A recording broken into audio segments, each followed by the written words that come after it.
For this project, I looked at an automobile data set and used the data to predict the make of the car, which I split between American, non-American, the price of the car, and then I did one to predict drive wheels. This is a first visualization. It's a correlation matrix between all of the variables. So all of the variables like drive wheels, engine size, and price, those all had a high correlation. These are correlations between, or graphs of price compared to things like engine size, RPM, city MPG, highway MPG, etc.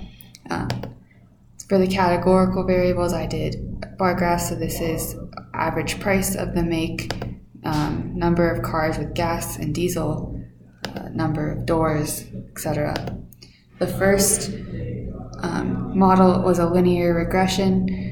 It had, when I took away variables and when I didn't take away variables, both had an adjusted R-squared of 85%, which was really good. The regression tree did even better. It had 8 splits, and the training had an R-squared of 92%, and the validation had an R-squared of 88%, so those were both really good.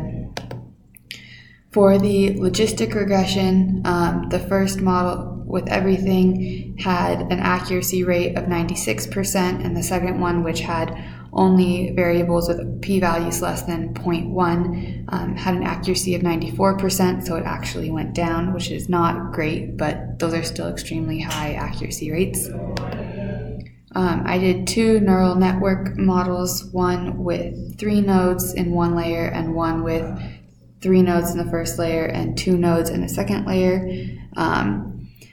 For the first one, the training set had a 3.25% error rate, and the validation set had a 4.8% error rate, and the second one had a 5.6 error rate for training and 6.1 error rate for validation. So not terrible.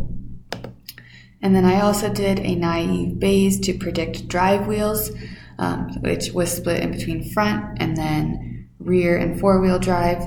And so for the training set, the error rate was 17% with a sensitivity of 72, and the validation set had an error rate of 19.5% with a sensitivity of 73. So not bad for those either.